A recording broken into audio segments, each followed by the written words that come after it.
Hi everybody. In this video I want to talk about magnetic flux. Now magnetic flux is a really important concept that goes into Faraday's law of induction. I'll save Faraday's law for a separate video. I just want to talk about magnetic flux right now. Alright, so the magnetic flux through some surface is written by the symbol Greek letter phi. I'll put a B subscript on it to represent magnetic flux because there could be other kinds of flux, electric flux, fluid flux, and so forth. Alright. The magnetic flux through some surface, what I do is I need to find my surface. I need to get the little dA vectors at each point on the surface, little differential area vectors. And then at each location, I need to resolve this dot product of the magnetic field in that direction with the dA unit vector at each location. All right, so in principle, everywhere on the surface, the magnetic field could be in a different direction. Everywhere on the surface, the dA vector might be in a different direction. For example, if it's this bendy surface like I've shown here. So you could have a computational mess right here.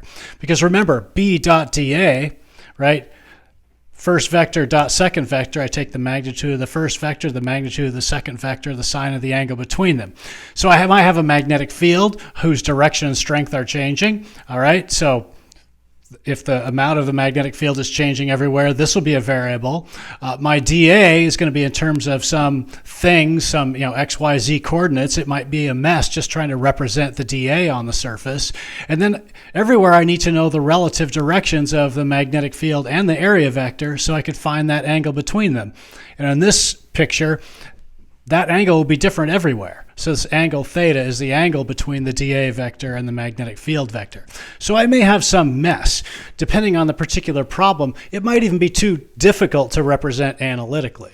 All right, so that's magnetic flux in general. In the case where you've got a flat surface and a uniform magnetic field that's not changing everywhere, it becomes a lot simpler, and I'll write that in just a moment. So imagine I've got a flat surface. This area vector I've chosen perpendicular to the plane of the surface. I could have chosen this way, but I'm going to choose this way. Imagine I've got a magnetic field in the red vectors in the direction shown. All right, so imagine this magnetic field is uniform. By uniform, I mean it's not changing its value or direction over any part of the surface. If that's the case, I could pull it out of the integral and I could rewrite this. Boom. All right, so this little s is just an abbreviation for surface. So I've pulled the magnetic field vector out of the integral. I can do that if this is uniform, if this magnetic field is not varying anywhere over the surface over which I'm taking the integral. Then for that purpose, it's constant. I pull it out, boom. Now I have magnetic field dot product with this thing. Well, this is just the sum of all the little differential area vectors. That'll just give me the overall area vector. All right, so then my expression for magnetic flux becomes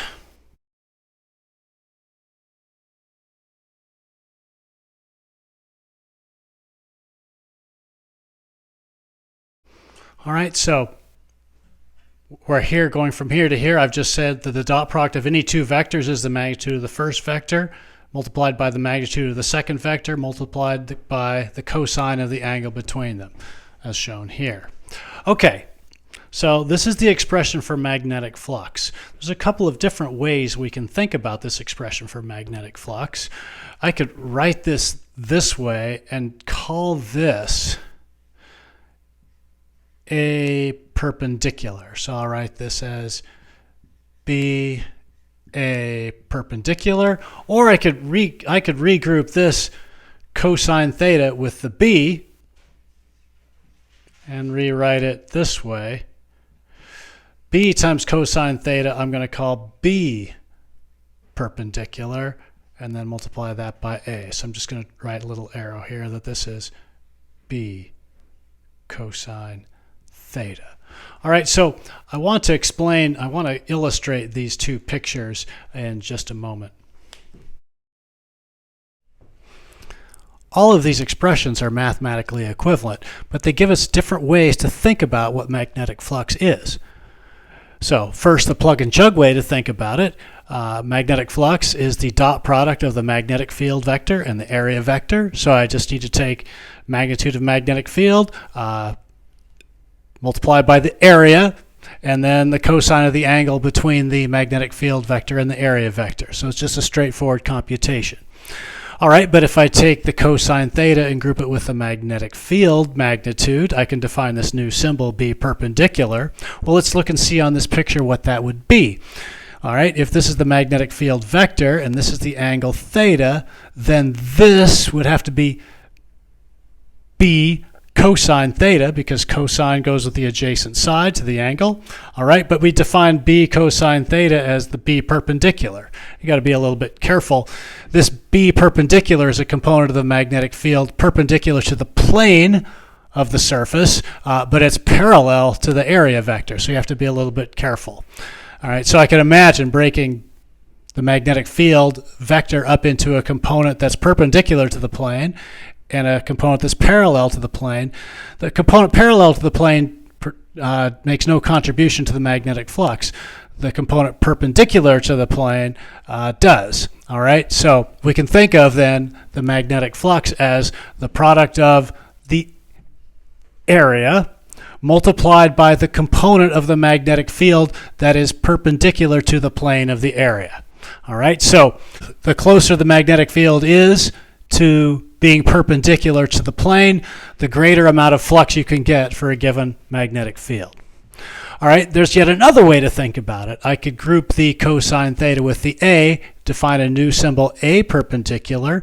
This can be really useful, but it's a little more difficult to see in a picture. So what I've done here is I've taken this picture, imagine this surface, and imagine we're looking at it edge on. So now we're looking at this edge, edge on this way, so the dimension, this width dimension is back into the page and we can't see it. All right, we still have this area vector this way, which I'll draw in there. We have our magnetic field vector. Here's the angle theta. So I'm just representing the same picture. All right, so I'm going to do some geometry. If this angle is theta, then this angle here would be 90 degrees minus theta, because the area vector, by definition, is perpendicular to the plane of the surface. Okay, if this angle is 90 degrees minus theta, and if this is just representing that same magnetic field just over here, this is also 90 degrees minus theta. If this is a 90-degree angle, that's what I'm going to do. I'm going to define this to be a 90-degree angle.